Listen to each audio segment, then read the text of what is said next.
Hello, everyone, and welcome to Molehill Mountain, episode 416. I totes for real, y'all, was going to have a podcast last Saturday, but my computer said no. Um, when I turned on my computer, and I don't remember why I rebooted or why it was off in the first place. But it was about 25 minutes to before the podcast. So we're talking, a little after 6:30. Podcast starts at 7 in this time zone. And I hit the power on my computer and nothing. Black screen. I'm pointing at my other monitor. Nothing. Black screen. I look at my tower. There are lights. The fan is going whir.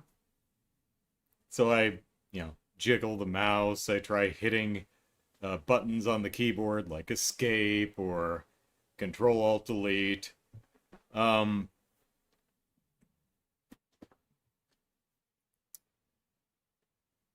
I turn off the PC and I turn it on again. Same thing. And at this point, I'm like, oh crap, is there something wrong with one of my monitors? So I'm moving all my monitor. Hey, Chaos. I'm moving all my monitor cables around. I'm trying different connections. I'm trying different ports in the back of the PC.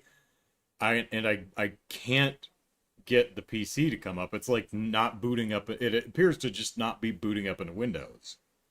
So I put out a note from my work PC that I had to cancel the podcast, and hopefully I'd figure it out before the Sunday stream, which I did. There's Chaos in the chat. My concurrent viewer counter says 0. Well, I think Chaos counts for at least 1. Late that night, I was banging my head against the wall, metaphorically, and I'm like, okay, I just need to think about it for a bit, see what it could be. I tried to F2ing it. I'm trying to get into the BIOS or something. Just nothing's happening. I got black screens on both my monitors. Then it occurs to me what might be happening. I actually have a third monitor. It's my television. So, I turn my PC back on, I turn the television on, and I switch the input to, HDMI 3, I think it is. And there's my PC in BIOS. So, I don't know why the PC defaulted to my television as the main monitor when it boots into BIOS. It does do that consistently. I've since tested that. I'm not sure why. There might be something with my graphics card that says this particular port is the default monitor port or something. I genuinely don't know. I don't really care either. Now that I know BIOS defaults to the TV, fine, whatever. Why was it booting into BIOS in the first place? I genuinely don't know. I can only imagine that maybe my F2 key was stuck. I looked at my keyboard and I started playing with the key. It didn't seem stuck, but I couldn't think of anything else. So it was a combination of the PC for some reason was booting into BIOS, and when it does that, it defaults to my television as the main monitor. So from my perspective, looking at my setup here, my dual monitor setup, I have the third monitor, the television, turned off in my display settings. That display is shut off. But when you boot into BIOS, for some reason I guess that display setting doesn't apply until Windows boots up and applies it. But yeah, so that's what happened. I didn't realize my PC had booted into BIOS because it was only displaying on my third monitor, my television, which was off. Well, I mean, even if I had my TV on, unless I had it on the right HDMI input, I wouldn't have noticed anyway. So, so that's what happened. I mean, nothing's broken, at least, except my blender. My blender died. To be honest, I'm, so I was finished working out. I went into the kitchen to make my protein smoothie, and that sucker just did not turn on. Wasn't a matter of didn't realize what monitor. This thing just was not getting like I'm moving it to different outlets and stuff. I'm like, Blender's dead, just flatlined, just not working anymore. I You know what? If it's between my blender and my PC, yeah, I'll take the blender. So I bought a new blender, a Ninja blender. What is one of the defining characteristics of the Ninja? Subtlety? They're like sneaky. I was expecting it to arrive without me noticing, but I did. There was an order tracker. The guy knocked on the door when he left the box, so I was like, okay, okay. So it didn't arrive without me noticing, but surely this Ninja blender is very quiet. No, no, it is not a silent blender. It is quite loud. I don't know why you would bother uh, making a blender if your branding is Ninja. What's next? Ninja leaf blower? Ninja diesel generator? um, well, this one has a instead of one little blade spinning at the bottom, this has a tower of multiple blades that spin all throughout the housing. I I guess lots of whirly blades is something that you think of when you think of ninjas, so maybe that's what they're going for. Oh no, it's not a quiet blender. There's just a lot of blades whirling around, so try not to cut your damn hands when you clean it. It does come out real easy. You don't have to like stick your hand in to try and clean the side of the blender, so it's got a lot of weird stuff to it. The container locks onto the base. The lid actually locks onto the top. I'm like, that seems a bit much, but oh well. I've got a new blender now, and my smoothie game is top notch, so pretty pleased. Hey, you want to know something personal about me? When I sleep, I need it dark, like pitch black. Like I can't even the television that's in my bedroom is an old tube TV that I use if I ever want to play like Super Nintendo or something. It's not plugged into the wall because there's an indicator light, and I don't want that damn little glowing red light ruining the perfect darkness, which was a decent GameCube game. Um, no, that was Eternal Darkness. Sorry, I'm getting Perfect Dark and Eternal Darkness. Hmm. Perfect Eternal Dark. Whatever. Um, so I need it black in my room, pitch black. Uh, so there's a window in my bedroom, and I applied opaque sheets, little sticky sheets to the window, and then I lined it with black silicone to block all light. Well, over the past couple of years, some of the silicone has started to rot and pull away, so I was going to apply a fresh batch. So I dug my tube of black silicone out of my junk drawer and tried squeezing some out, and I could not get any out. I took a toothpick and I started putting it in the top and wasn't getting any goo. I jammed that toothpick through the center and didn't pull out anything. So I used a razor to cut into my tube of black silicone and pulled out a solid, a completely solid chunk. You can see the whole the black silicone had just completely molded to the inside of the tube. So yeah, this is I, yeah, gotta buy a new one because this one, like, I had the cap on. It's got a locking cap. I had the cap on it. It just didn't survive a couple of years. It completely solidified. So, gonna have to buy a new one. You might be thinking, why did you buy what, 8 ounces or something? How much is this? It's a lot. Why did you buy that much? I don't remember, but it was probably like cheaper to buy the large one than it was to buy the small one. So I'll probably, by amount, I'll probably buy the small one because I only need a little bit and I won't need it for a few more years and it'll just solidify.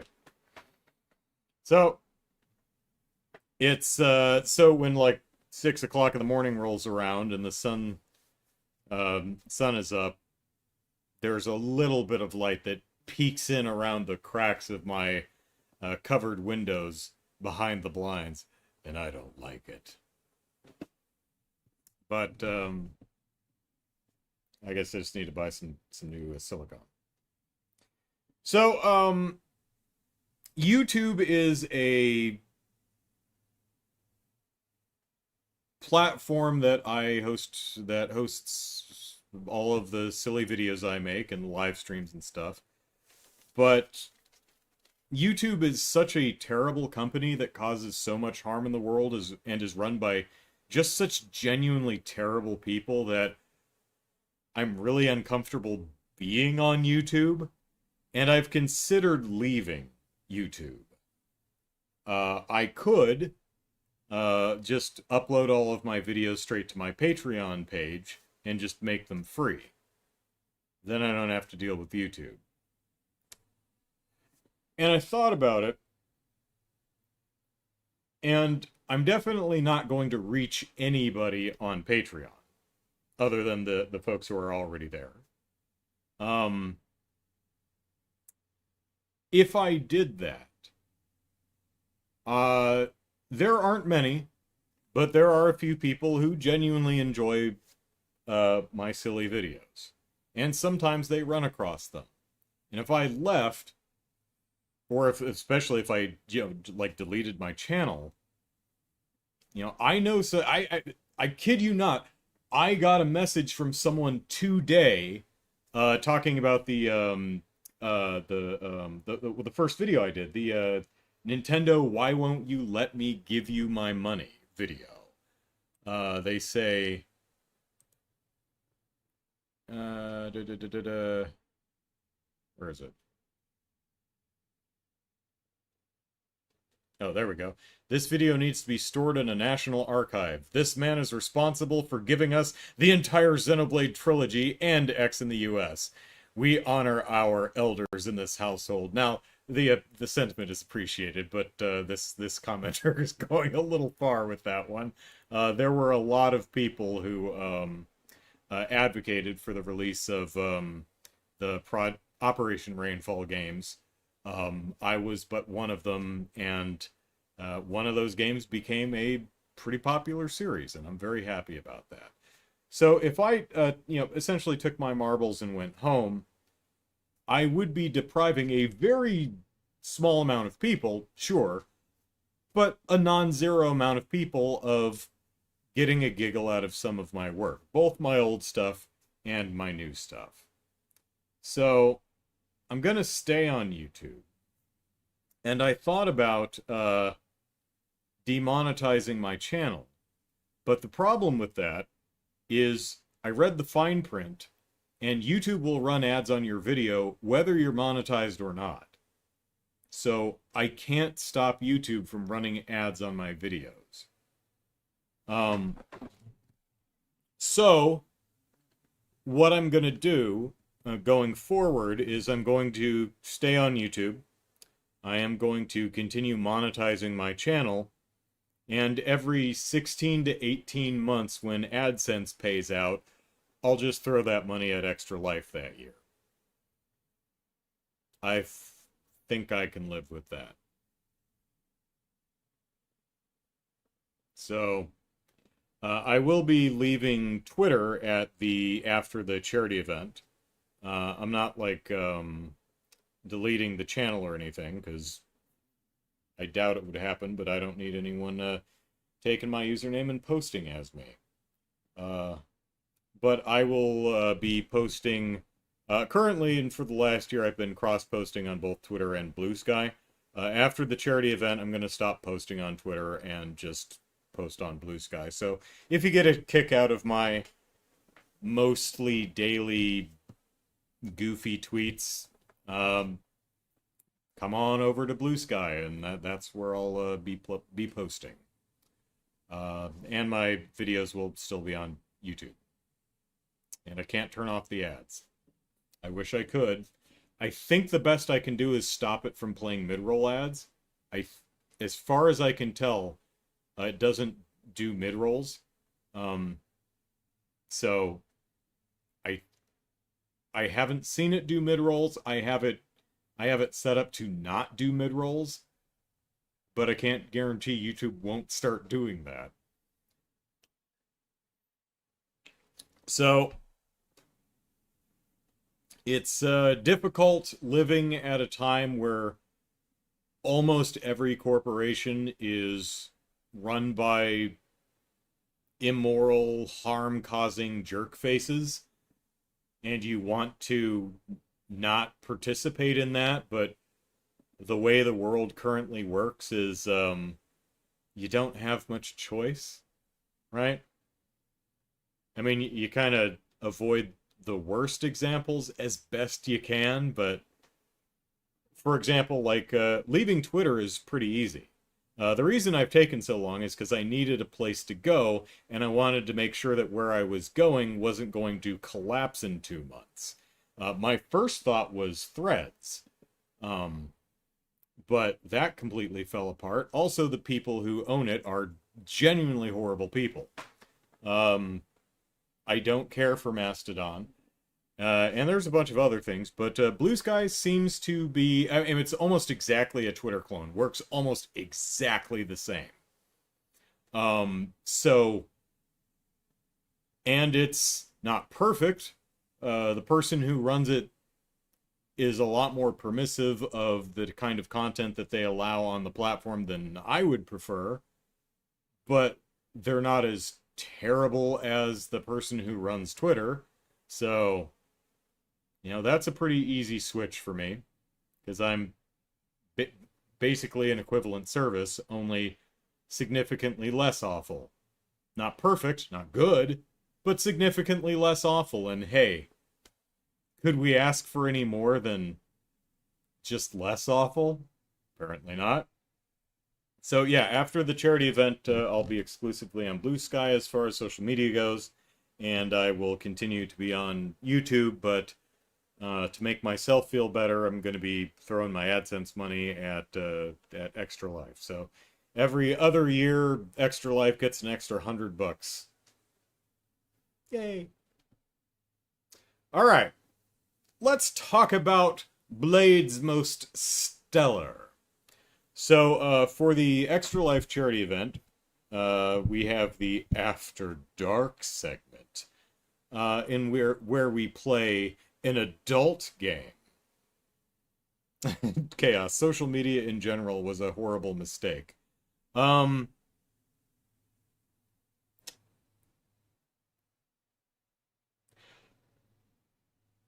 yeah,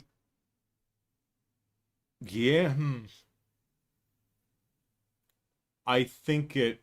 I think there's a reality in which it wouldn't have been. I think if social media were run by people who gave a damn about anything other than the almighty dollar or whatever the local currency is, I think it could have been fine, right? But I don't know that it's just the inherent concept of social media. I think it's more, without giving this too terribly much thought, I think it's more just the way it was handled. Anything goes. All positions are equivalent, especially the bad ones. Because bad positions are great, because you have the worst people who are the most engaged, and then you have not bad people who try to correct it, or set them straight, or call them stupid. And that's just more engagement, and either way, that's more money. Uh, one of the things that made me almost jump ship from YouTube completely was this week, YouTube, well, Alphabet, I guess technically, put out a communication saying that they will no longer disallow things like medical disinformation. That's now allowed on YouTube again. YouTube admitted publicly that they are okay with bigotry and they are okay with disinformation that is literally harmful. Disinformation that can hurt and kill. And I'm like, oh, god damn, that's just out in the open. I don't know if I want to be a part of this, but my videos like get a chuckle out of maybe a dozen or two people, so that's small potatoes, but it's not nothing. Yeah. Chaos says it isn't without positives, but far outweighed by the negatives. Yeah, I would be like if I had the just expunge social media button, yeah, yeah. I mean, it's a shame too because like some of the positives that Chaos is mentioning are things like being able to, or maybe not so much now, but there was a point where people would use Twitter and Facebook, the social media platforms, to exchange uh, very quick and real time emergency information when there were things like hurricanes, typhoons, fires, floods. People were using these platforms to uh, save their and others' lives. And golly, I'd hate to get rid of that, but particularly on platforms like Twitter, that's almost impossible to even do now. So yeah, I mean, I hate to throw the baby out with the bathwater. It's a really nice baby, but that's some terrible ass bathwater. Sorry, baby.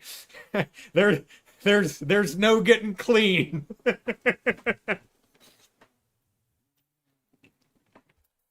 Chaos says the world is a wonderful place. It's just filled with blankety blank blanks, and it's the internet's fault. Noel Gallagher. Yeah, yeah, yeah. A lot of people are awful. It was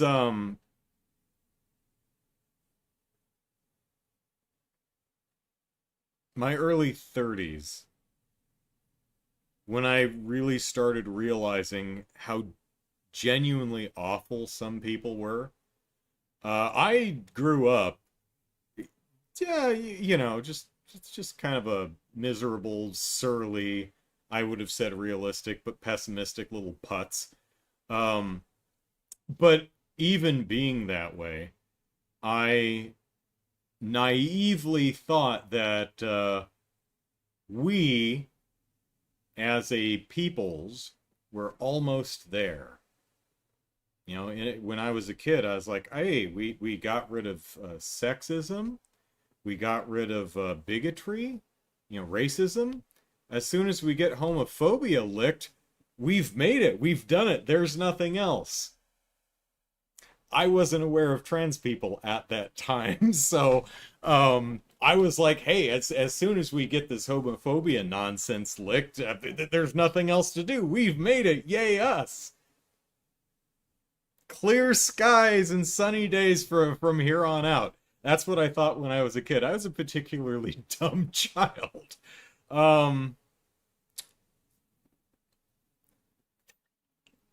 it was my early 30s where I started, and it was, in part because of the interconnectivity of the internet. I started seeing some people for who they truly were, genuinely terrible. And it never got better. And by my mid 30s, um, I started finding out that some of the people in my own life were those terrible people. People I've known my entire life, people I was very close to.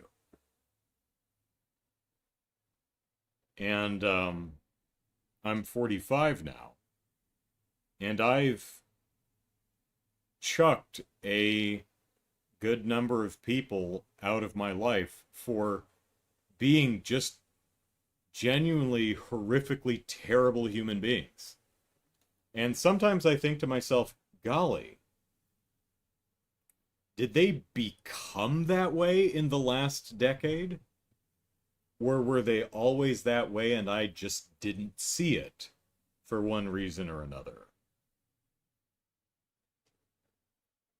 Does it matter? I don't know. My best friend from college turned out to be a virulently transphobic and broadly queerphobic bigot, um, and an outright liar, and generally quite an asshole.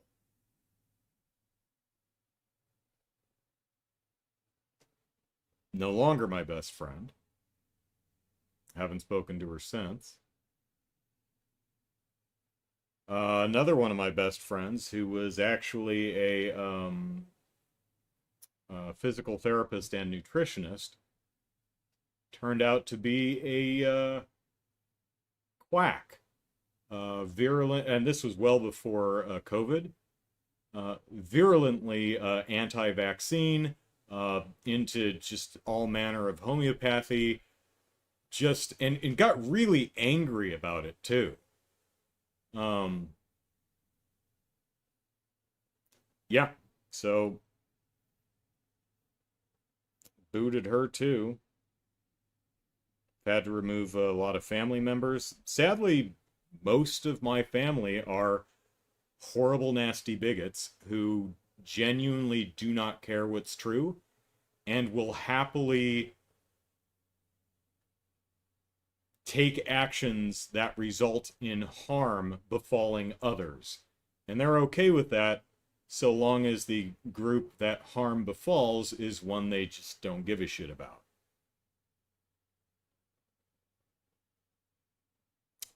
I find that upsetting. My sister's still cool, though.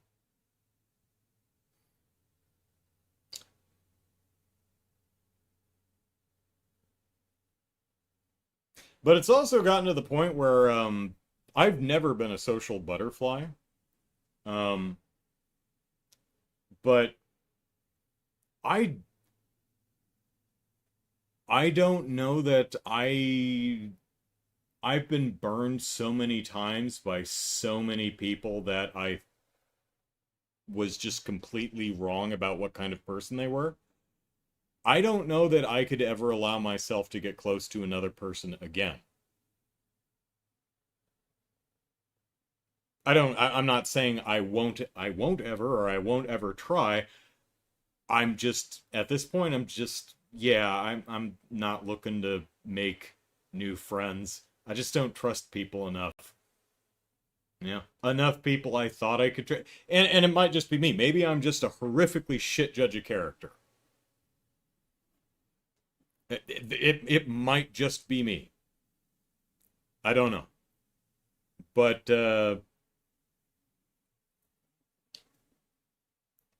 it sucks. One of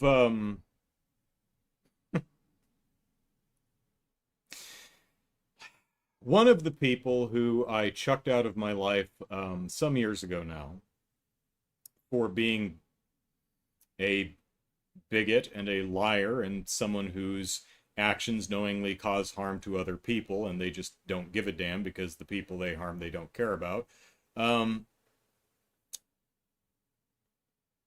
contacted me earlier this week to tell me that they're dying.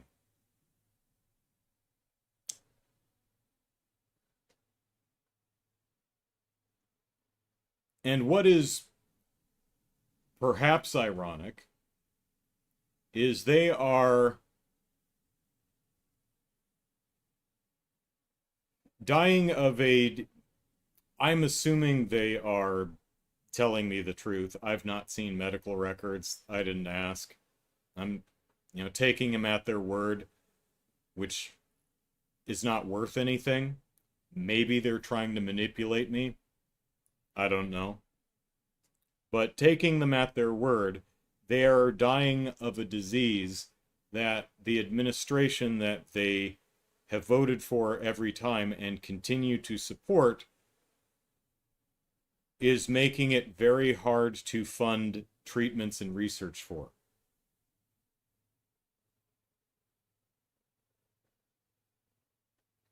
Does that mean they deserve to die? I don't think so. I wish they weren't sick, if they are. I don't like it when people are sick. I don't like it when people die. I don't like it when people hurt other people. And I wish the solution, I just want people to stop hurting other people. And I would prefer that whatever mechanism is employed to get people to stop hurting others is something other than hurting them in turn. Too much to ask? Unreasonable? Impractical? Unfeasible? Maybe. I'm in no position to implement any of these mechanisms anyway. So,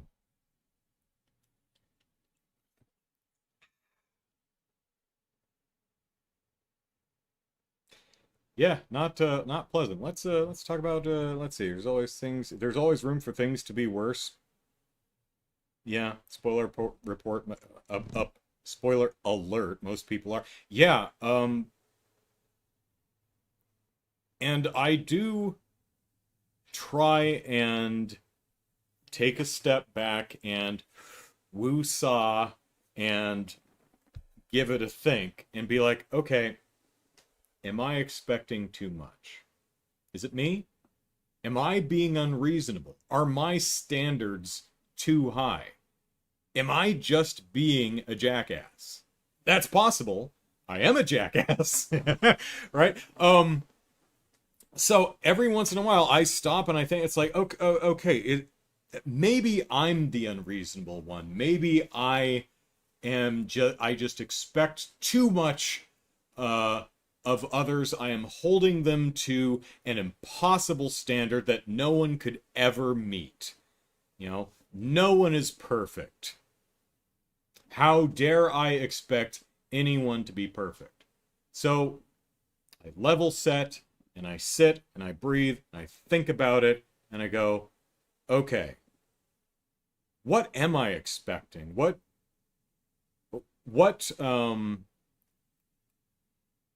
standards are others failing to meet that result in me booting them from my life, no longer wanting to associate with them?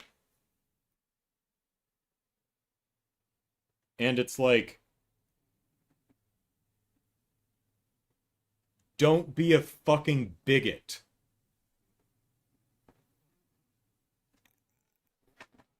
And I think to myself, I don't think that's asking too much. I don't think that's an unreasonable standard. Don't be a fucking bigot.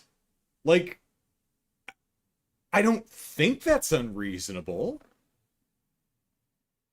Every once in a while, I keep thinking, like, am I asking too much? Just don't be a bigot. Is that too much? You know? I don't think that's unreasonable. I check with myself every now and again, and like every once in a while, I'm like, are cats really better than dogs?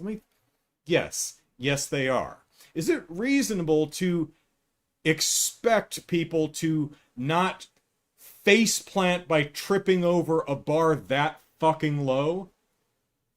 I think so, yes. I still think it's reasonable to expect people to not be fucking bigots. Also, honesty is important. I don't have any tolerance for people who just lie. Particularly people who genuinely do not value truth, just genuinely don't care. this person who told me they're dying, he's one of them. Genuinely does not value truth, does not care what's true at all. Like outright admitted it. Like I was years ago trying to correct them on everything they got incorrect about vaccines, which was everything. Um, and after several months of them seemingly ignoring everything I said, just moving on to the next thing until they circled around back to shit I'd already corrected months before. They said, look, here are my two big reasons I'm just not into the whole vaccine thing. But this same person is perfectly fine with other medical technology like catheters and colonoscopies and literally, not into vaccines, but I'm totally fine with the same medical community literally firing a laser up my ass to burn away polyps. This person's full of shit. But anyway, they said, all right, here are my big two reasons I just don't swing with the vaccine. Right? A and B. Those are my two big things. I said, okay, if you found out that you were 100% completely wrong about both, would you do anything different? And they said, no, probably not. Okay, well, then you were either lying about those being your two big reasons, or you just genuinely do not care whether something's true. You've decided to do what you're going to do. You know it's bad, and you're looking for any excuse you can use to justify your behavior that you know harms others. And when one of those gets debunked, you'll just move on to something else. Because you don't care whether it's true or not. You care whether you can use it.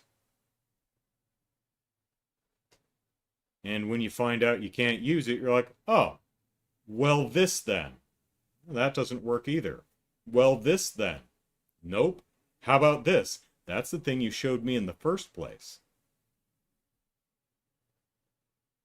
So, sister's still cool though, and she's gonna be here for the Extra Life charity event, so that's fun.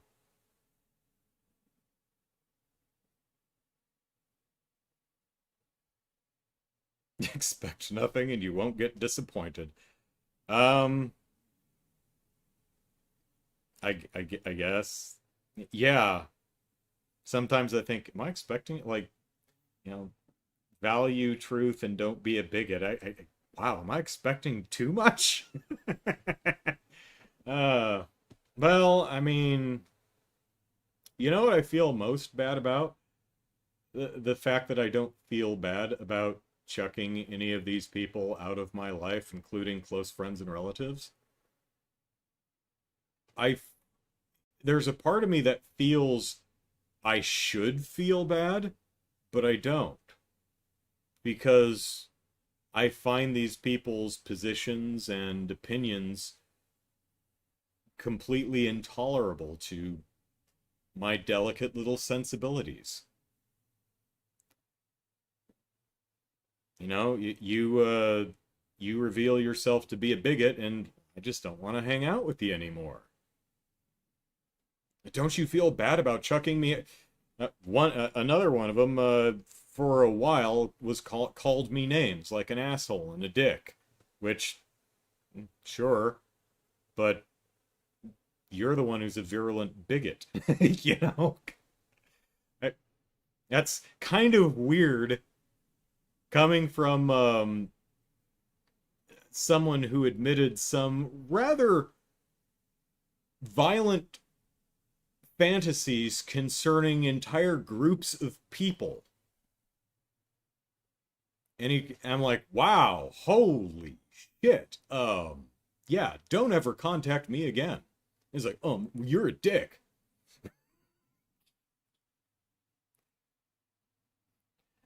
Imagine how much it means to me that a virulent bigot like you thinks I'm an asshole.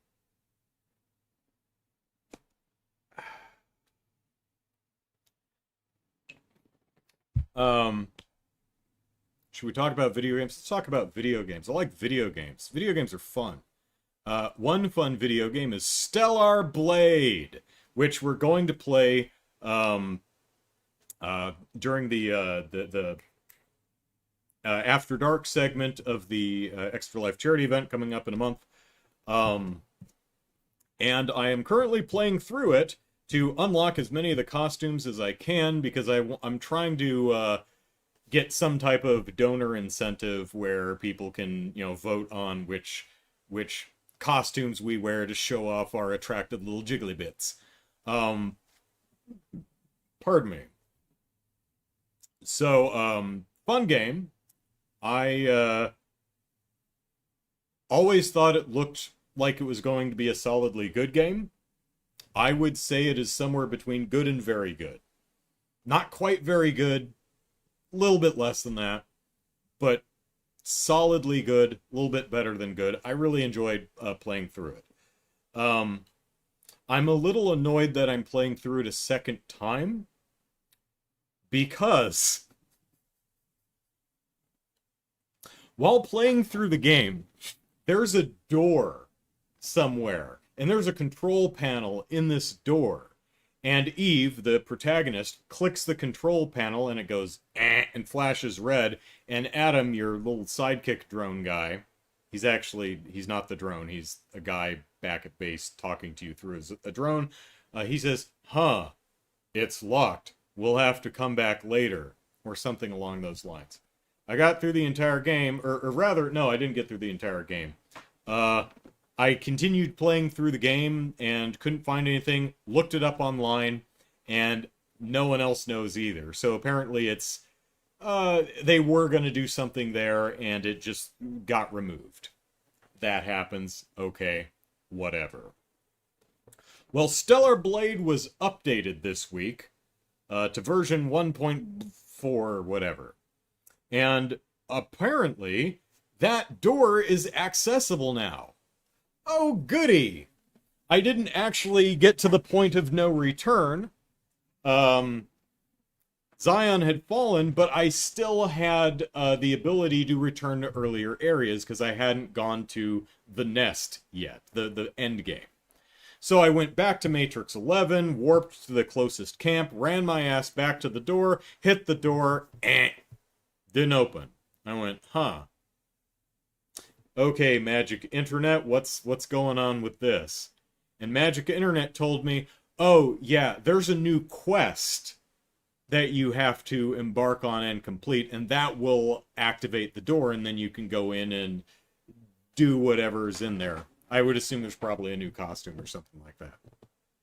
I said, oh, all right. So I went back to Zion, and they wouldn't let me in Zion where the message board is, where I can accept new quests. Because we're at that point of the game where the city has fallen, but the survivors are rallying around Eve and sending her off to fight the bad guy. But you can't go into town. I would imagine because they didn't actually want to render the town actually destroyed.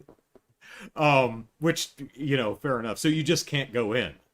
I'm like, well, fudge. Aha! But there's another message board in the wasteland. So I got on my bike and I went out to the wasteland. I went to the bus stop where the message board is, and I saw the new quest. I'm like, okay, cool. And I hit the button to accept the new quest, and that's when I found out you are not allowed to accept quests from the message board in the wasteland. You have to do it from the message board in Zion, which I can't do right now because I'm just too far in the game. So that update came out right when I got just too far to take advantage of it. And I went, phooey. That sucks. So, you get to the end of the game and it's one of those binary choices. Do you take the enemy's hand or do you not take the enemy's hand? And that gives you ending A or ending B. Also, apparently changes which boss you fight. options. Neat. Replayability. Except you can't just reload a save and choose the other option to see what happens. No, no, no, no, no. You're going to have to play through the entire game again. Unless you have, I guess, PlayStation Plus, and then you could, I guess, do like a cloud save backup and pull your save off the cloud and reload. You could probably do that, but the way the game's set up is if you want to see both endings, you're going to have to play through the game a second time. Well, I mean, I'd really like to see what's behind that door.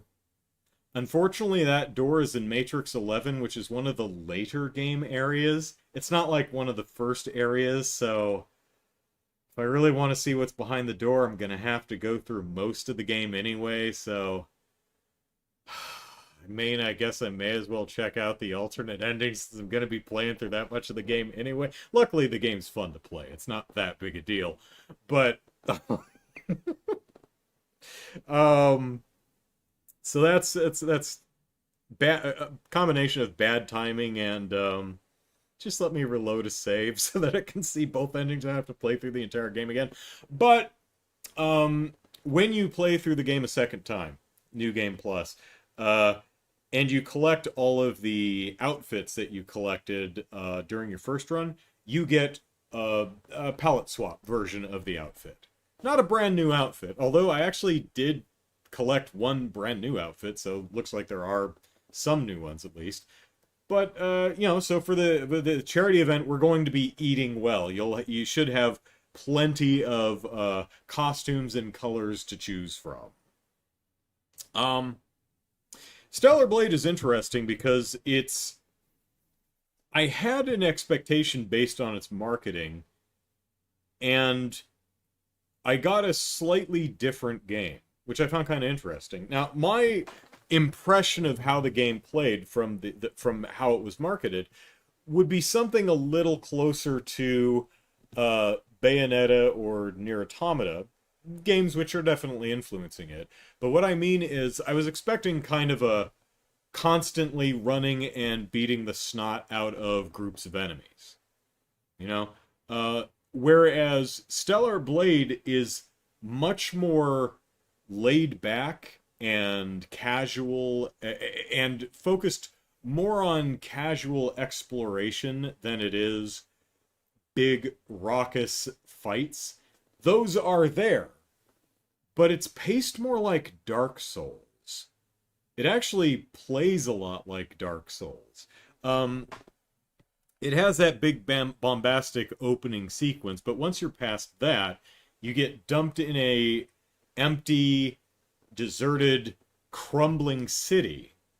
And it's really more you wander around and you explore the nooks and crannies and gather resources and find passcodes to unlock doors and chests and stuff like that. And there are enemies, but they're spread out a lot more than I would have expected. It's kind of like Dark Souls in that way. It's not constant enemies that you're constantly beating the snot out of. You are in an environment and you creep through the environment and you explore, and the environment actually ends up winding around itself. You find a locked gate, and then you keep going, and you go up the stairs and down the other side, and then you open up the gate, which, now if I want to get here, I can just go through this shortcut now. Works exactly the same. Also, you have Estus flasks. They're not called that, but they are Estus flasks. You have a finite number of heals. And when you go to a bonfire, or camp, as they are in this game, and rest, you restore your Estus flasks. And all of the enemies you've defeated are repopulated on the map. Very Dark Souls. Also, there's some enemies waiting around corners to smack you in the face if you're not paying attention. Very Dark Souls. One difference is, it's not a ripoff of Dark Souls. It's just, there are many elements influenced by it. One difference is you don't drop anything when you die. So if you die and respawn at a camp, you don't have to run back to your corpse to pick anything up. You didn't lose anything. You don't drop any items. You don't drop any, experience points or whatever. You're just inconvenienced. So I found that kind of interesting, and that's actually kind of my preferred way of playing. I like environmental storytelling. I like observing the environment. I like playing at my own pace. I like exploring and scavenging and stuff. And also the combat is very fun. Um, Unfortunately, the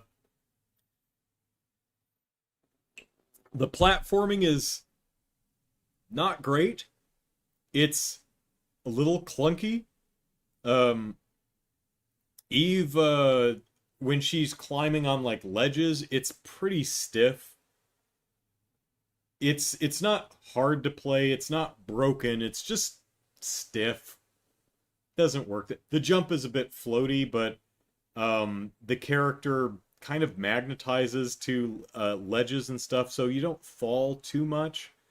Um, the combat feels and plays really, really well. Um, the exploration, particularly clambering around the environments, not as much. That's a little clunky. Hopefully that'll be addressed in a sequel. Um, this game has the dreaded yellow paint all over everything, but it's diegetic in the sense that, well, I mean, it's always diegetic, but it's a part of the narrative because you are the 7th Airborne Squadron. There have been people who have gone before you, and ostensibly they've painted stuff to call your attention to. Like all the camps that you find, they were set up by your predecessors. The orange, or I'm sorry, the yellow paint that you see on ledges and on stuff that points you, the weenies that point you where to go, those were left by your predecessors. They're like, oh, hey, if you want to get up this building, let me paint the ledges yellow so that you see them. I'm like, okay, that works. Because, I mean, you play Resident Evil 4 and you're like, who the hell is painting all this shit yellow? Well, in Stellar Blade, it was the 5th Squadron that came before you. They painted everything yellow. You're welcome. I'm like, story explanation for that. Okay, I like that. That's fine. Um, the title of this podcast, what I mean by Stellar Blade is Metroid Other M, is Metroid Other M, as I've talked about many, many times, is a good game, I feel. I feel it's a good game. It's mechanically solid. It's a lot of fun to play. It's also, for the time and the system it came out on, very attractive. But its storytelling, dialogue, and characters are pretty bad. I argue Stellar Blade is exactly the same.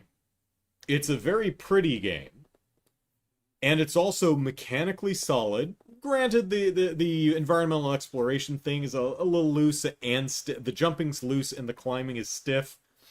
But the main game mechanics are solid. It's fun to play. But the storytelling and the characters kind of suck. I'm not sure how much of that is the translation. So far as I can tell, the English dub and the subtitle script are exactly the same.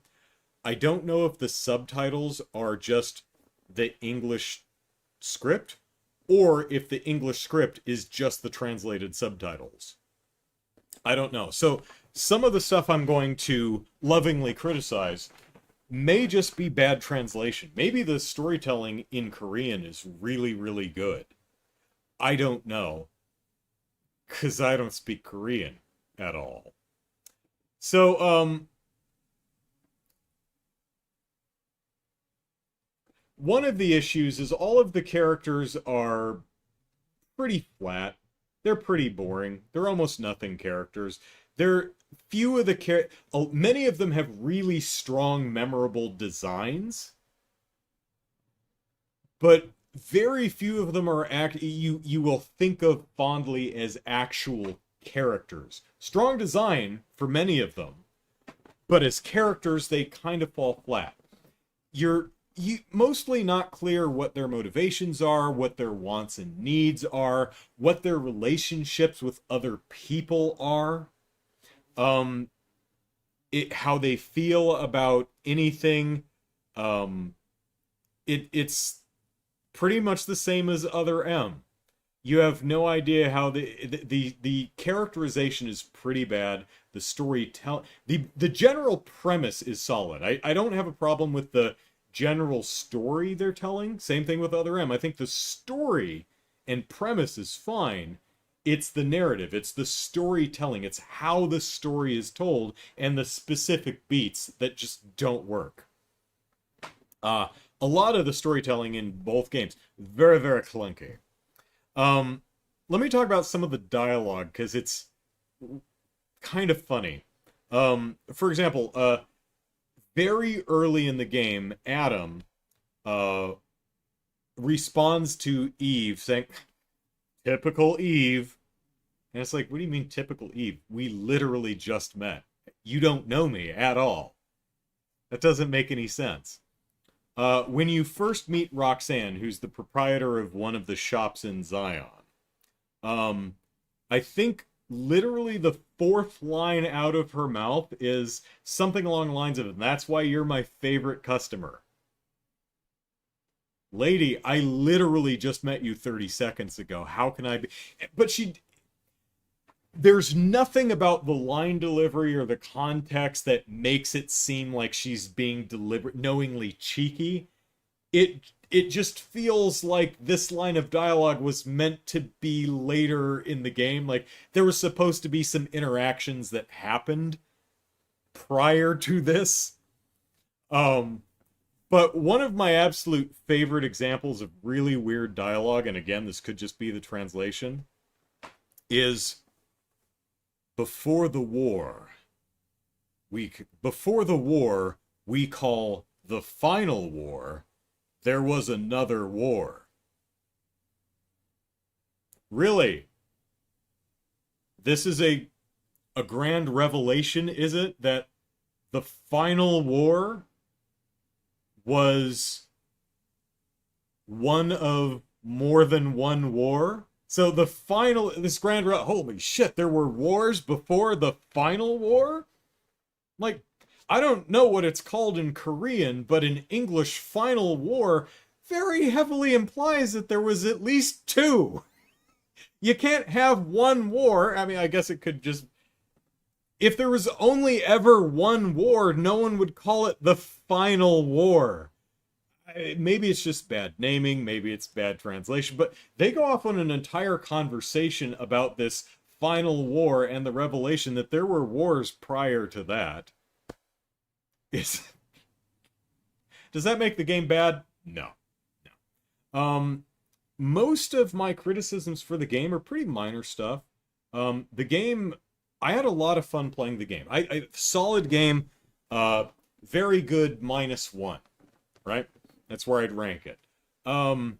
It definitely feels like a studio's first major console game. 'Cause it is. And as such, damn nice job, Shift Up. My understanding is they cut their teeth on mobile gacha games, and this is their first major console release, and, well, golly gosh, color me impressed. Pretty solid damn game. But I like poking fun at things, so let's, the prequel war, yeah. So let's talk about a couple of things. The animation is a little janky in places. Like, pretty much everything in combat, the way Eve jumps around, all of the animations for the various attack combos and burst and the other B1 combat moves are lovingly, lavishly animated and full of fun particle effects and slow-mo, and everything looks so cool. But a lot of times when you go talk to a character, they will, like, flinch like you ran into them and then reset themselves before they'll talk to you. little weird. Um, there's a little bit of characters being magnetized into place in order to interact with something. Not all the time. For example, the various chests that Eve kicks open, which is another really great animation. She just boots the damn thing with her foot and it pops open and spits stuff out. Really, really satisfying. Great sound design there too. Um, Sometimes when she's interacting with doors or control panels, if you hit what I was saying, I'm sorry, with the chest, you can come at it from pretty much any angle and she'll just kick it and it'll kind of rotate towards you. It feels a lot more natural than kind of dragging her character model into the exact right place. But there are some interactable objects that will drag her ass over where she needs to be to interact. That's fine. Uh, there are some elements that are very difficult to interact with. There are a couple ledges that don't seem to have the right bounding boxes on them. I've jumped straight through ladders before. Um, so some of the hit detection when it comes to environmental objects can be a little iffy here and there. Getting on some ladders can sometimes be more difficult than it needs to be. Stuff like that. There's also when you interact with several different game objects, particularly door locks, security panels, things like that. Um, Once you're done interacting with it, Eve will be frozen in place for like a second or two. So you'll be like, I'm pushing button. Okay, now I move. Eve, move. Eve, move, move. There she goes. It's like the animation finishes playing out, but it's like a second or two before the control is returned to the player, and Eve just kind of stands there like a lump. Again, these don't make the game bad. These are, baby's first console game problems. This is shit that'll get ironed out in the next game or sequel or whatever Shift Up decides to do. I would hope. Um, some of the bosses are also just because I'm the enemy design is really really good. Like there's a lot of there's a lot of different enemy types. They're very distinct, very cool designs. They have unique and recognizable silhouettes. I've played plenty of games where the enemy is just kind of an amorphous blob. It's just a slime creature or just a gross thing. It's like, right? These are, and this could have easily fallen into that trap because it's all mutaty monsters, right? But they all have very specific silhouettes and great design, a lot of variety. There's like 30 different enemy types. Really great character design for the enemies. The NPCs, pretty friggin' bland, a lot of them. Most of the major characters are pretty good. Some are better than others. It's kind of like half and half.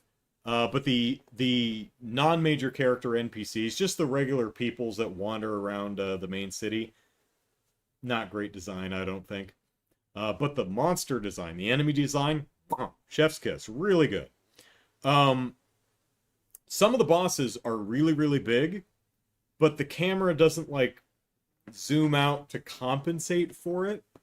And the combat is very dodge and parry heavy, which means some of the bosses, some of the time, are so close and so up in your grill that it's hard to dodge or parry attacks because they're coming from off camera. They'll have like a... they'll come at you and jab, and I can see the fist coming, so I can dodge or parry. That's fine. But if they have like an overhand slam like this, well, their fist is way up off camera, and it's really hard to see coming. And it doesn't feel like that was an intentional design choice. That feels like a product of the camera works here, and if we try and write a different camera system to take it to work with particularly large bosses, things break. And okay.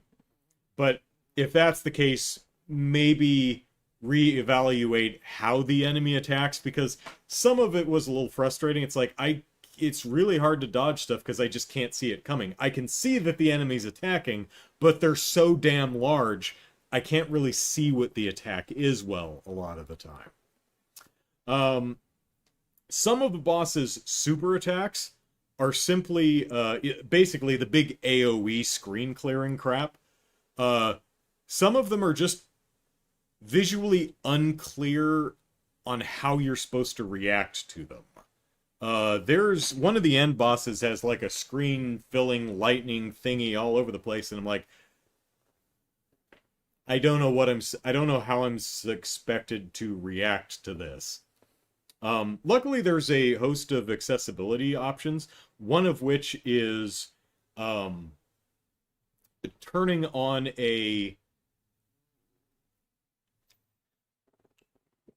almost a QTE that shows you the button timing for dodges and parries. It basically gives you a half a second heads up of dodge now or parry now. And I actually went into the setting. I think you have to drop it into easy or story mode to enable that. I actually don't remember, but that setting is there. And I turned it on, and that super attack went, and it popped up and goes, dodge here. I'm like, oh, okay, I get it now. And it's like, okay, you get the lightning thing, and then there's kind of almost like a reality split kind of a thing that happens. It's like, that's the cue you're looking for to dodge. Okay, got it. I think the attack itself could have been more clear, but I'm glad that there's a slew of accessibility options, because that one I found in a couple of cases really helpful when I just wasn't clear on how to deal with one of those big super attacks. It's like, it's a really long wind up, there's lightning, there's shit on the floor, there's things flying around. I'm like, here, where do I die? Because if you hit the button at the wrong time, it doesn't matter if you hit it again later, you've screwed it up. So really appreciate that. I also like the fact that this game does not penalize you for dropping into easy mode. It doesn't care. It's like, you want to put it into story mode, perfectly fine. You don't get docked, you don't lose points. If you want to play it on story mode, great. That's up to you. I like that. That's nice. Let's see, where were we on my list here? Another issue with the camera is one of the final bosses. The camera can't keep up with them and gets lost. Literally loses track of both characters. Goes like, shoot, oh, here. Because the enemy is particularly fast and mobile, and like jumps up into the sky and whirls around, and the camera just doesn't know what to do and disconnects from the character. So I can't see me or the character. They also needed to, some of the particle effects and explosions and stuff are a bit too bombastic and in your face, to the point where I can't see what's going on. It's pretty, but I can't see where I'm standing or where the attacks are. So it's hard to dodge or block, because there's just a bunch of particle effects between the camera and Eve, and I can't see it. So that happens. Here's another criticism just from the writing. There's a lot of side quests, and there's a lot of great variety to the side quest. Like, there's a series of side quests that are a bunch of cipher puzzles, and they're a lot more challenging than I thought they would be. I can imagine a bunch of people are going to be running to the internet to find it. It's like, I have no idea what even this kind of cipher is. Unfortunately, there's only 2 of those. I really wish there was a couple more, but some decent variety in the side quest. There's a photo challenge thing, which I really like. That was added as a DLC update, to my understanding. But one thing that the game does is a lot of the side quests are, oh, Eve, my person I care about has gone missing. Won't you please find them? There's a lot of quests like that. I dare say the majority of the quests are someone I care about has gone missing. Can you find them and bring them back safely? spoilers, they are all dead. Unless I'm missing someone, I'm pretty sure literally that the result is literally they're all dead. Every single one of them died. Every side quest, every single one of them were that's go out and find what happened to my sister, what happened to my husband, what happened to my the team that I sent out to survey something. Yeah, they're all dead. Every single one of them, every single time. They're all dead. And I think what they're going for is life is hard, and this is a violent, inhospitable wasteland that we can't survive on. And it's like, okay, I get that, but it's becoming funny now. The only exception I can think of is one of the major characters actually goes out into the desert to get some supplies for another character and doesn't come back, and you find them and they're hurt, but they're okay and you bring them back. But they're a major character. That's not right. So if you want to count them, great. But I think that might be it. There's also another character that you find out in the wasteland somewhere. They're like in a shipping container, and you open there, and the guy's like, "Oh, I was hiding in here. Have you seen my buddy? I can't go home unless I know what happened to my buddy." Yeah, the buddy's you find him. He's dead. Oh, that's terrible. I guess this guy makes it home all right. I don't know that we ever see him again. Maybe he's just kind of randomly wandering around the city. I don't know, but I did find it kind of funny. There's one guy that you find out in the wasteland. You go looking for him, and he's like, "Oh, Eve's like, oh, you're injured. You need medical attention." It's like, "No, the mission is important. You must take care of the mission." She's like, "Oh, okay, fine. I'll do the mission, but I'm coming back here afterwards and patching you up." He's like, "I'll be here." And so you go do the mission. Can you guess what happens? Can you guess what happens? Yeah, you finish the mission, you come back, and he's dead. Just everyone dies. Every single missing person, they're dead. Um, it the difficulty curve isn't really a curve. The game is, for me anyway, I thought was pretty damn easy for like the entire first half.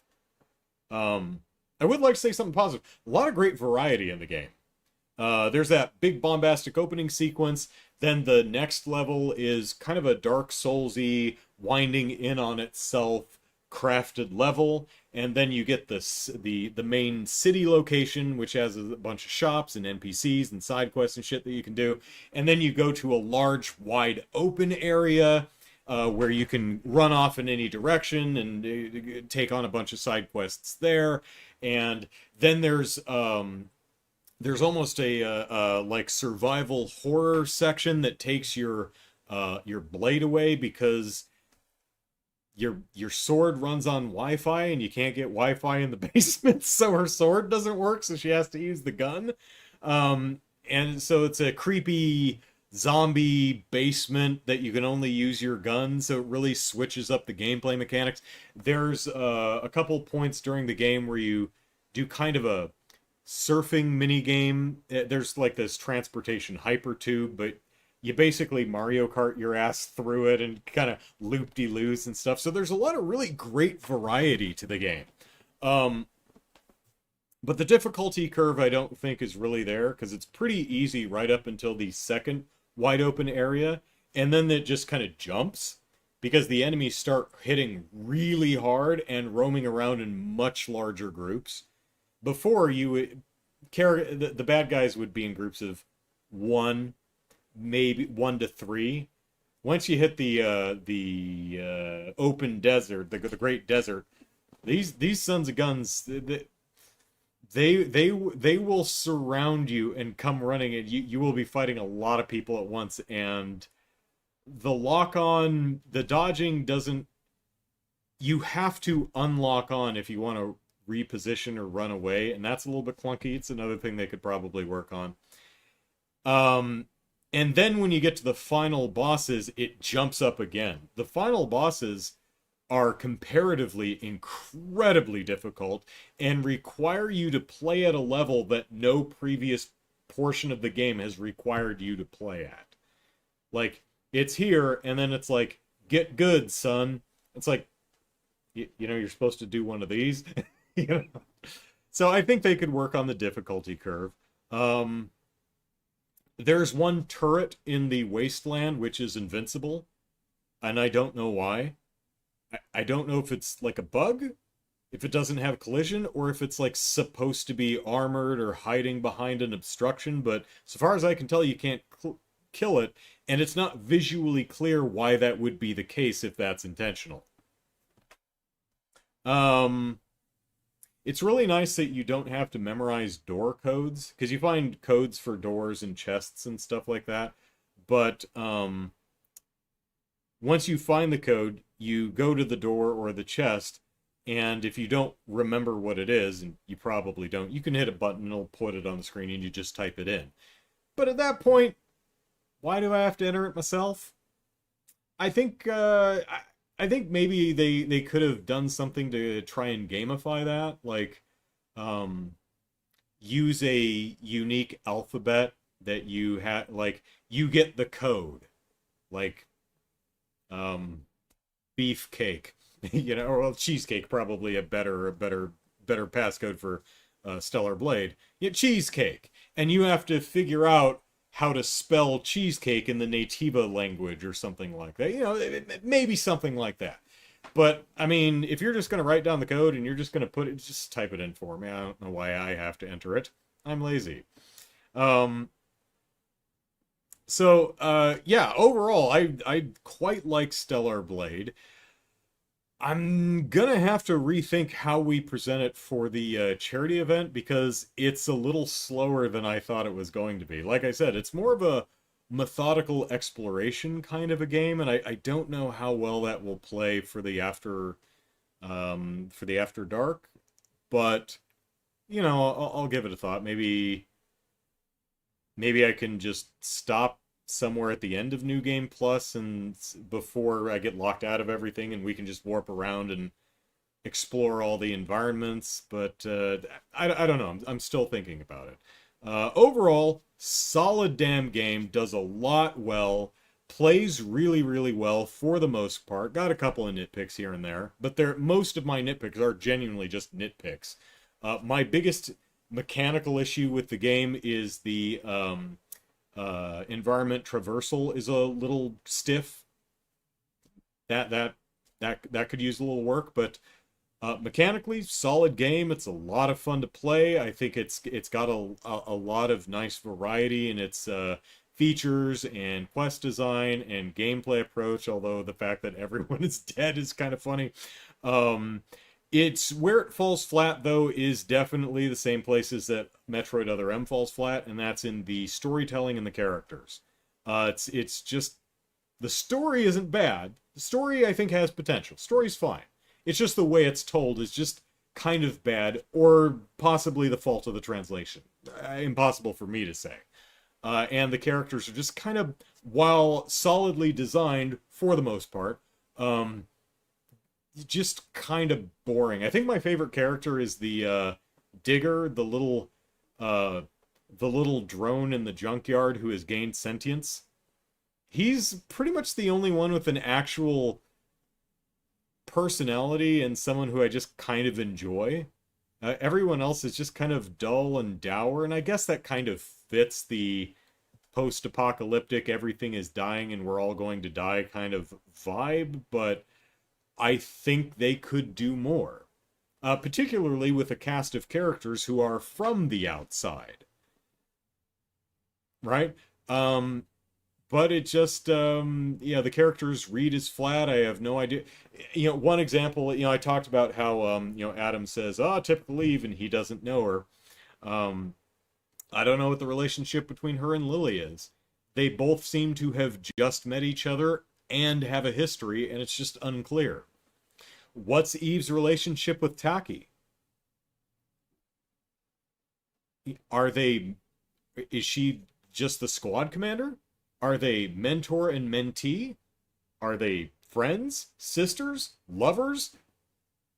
I mean, she seems to care that Taki dies immediately, but it's unclear what the relationship is, so I'm not sure how to... It's just the storytelling's not very strong. And that's a shame. So hopefully, so what do they need to do for a sequel? Um, Basically, tighten up the controls for exploration. You know, mantling and swinging on bars and climbing shit. That's a little stiff. That needs some work. Other than that, mainly just story presentation, story beats, narrative characters, relationships, that kind of a thing. That's I think where a lot of the focus needs to be. Oh, also the outfits. Great variety of outfits. I think that's really cool. There's something like 35 or 40 unique outfits, which is really cool to see. And also, there's like maybe a dozen different hairstyles and earrings and glasses.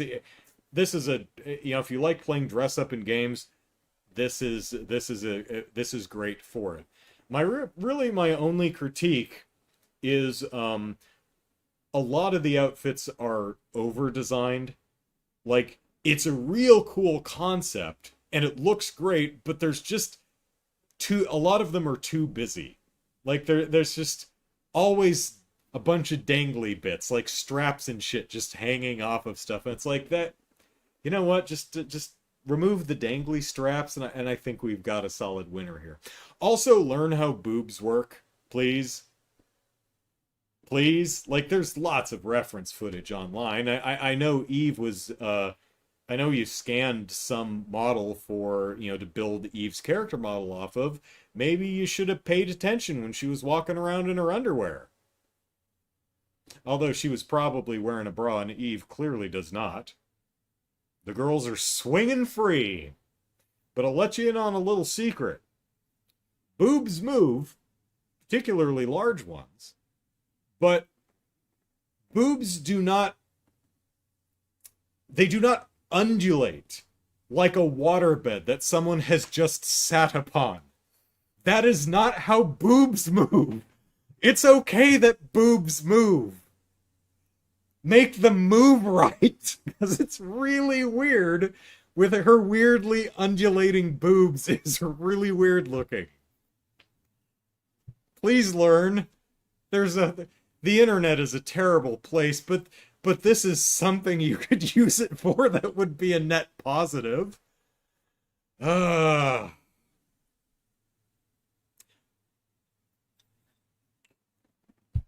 was one thing about Eve's character design and outfits that I did find off-putting. And it's the fact that her body changes with some of the outfits. Some of the outfits make her boobs bigger, or make her thighs bigger, or her butt bigger, or smaller, depending on which outfit to which outfit you're going. Her body size and proportion changes depending on the outfit. Now, in one case, I don't have a problem with that, because it's you get another character's outfit, and I was like, well, okay, this character is bustier. They just plopped Eve's head on that person's body, so of course she's going to have a different body type, because it's just basically a head replacement. That's fine. But the rest of the outfits are designed specifically for Eve, and for me it came off as a little gross, because it comes off as like it's like we're going to make a new outfit for Eve. Okay, that's cool, and it's going to be revealing and sexy. Okay, that's cool, but we need her boobs to be bigger. I'm like, okay, well, now you're making her an object, and that's a little gross. I mean, she's a video game character. She is an object, but she's also a video game character, a specific character, not a player create a character with a boob slider. This is a designed character. And to me anyway, your mileage may vary, but it feels a little weird that her body changes based on the outfit. It's like, oh, we need a bigger butt here. I don't know. That actually came off as a little skeevy and gross to me. I mean, I'm not like throwing my controller or anything. I'm not writing my senator. But I was like, you know what? I I would have preferred just one Eve body type and design clothes for that. I don't know. That may just be a me thing. It's just how I felt about that. Otherwise, otherwise, I think there's a the outfits definitely do err on the side of cheesecake, but there are a good number of outfits that are not crawling all the way up her ass. So she does have a variety of pants, and she doesn't have a wedgie. I mean, they tight pants, but they're actually stretched across her ass instead of wedged up it, and I really appreciate that. So I think they really did a nice job with the variety of costumes in the game. So looking forward to showing a few off for the Extra Life charity event. All told, I liked. I always thought I'd like Stellar Blade. You know, I saw the marketing. I goes, that looks fun, and it was. And I'm actually enjoying it a bit more than I expected to. So I'm quite happy with the game. Uh, I think the DLC is a little. They have a Nier Automata and I forget what the other one called. It's that mobile gacha game that they did. Collaboration DLCs, and they're a little on the overpriced side. They're like $10 a piece. I think you can get them both for 18. And I read what they are, and I'm like, that feels a bit steep, but I'm also cheap. So, yeah. Overall, though, quite like Stellar Blade, and yeah, if they do a sequel, yeah, I will be there, and unless it looks terrible, then perhaps I won't. So, um, definitely pick your favorite outfit, and maybe you'll get to choose what outfits we wander around and slash monsters with during the charity event.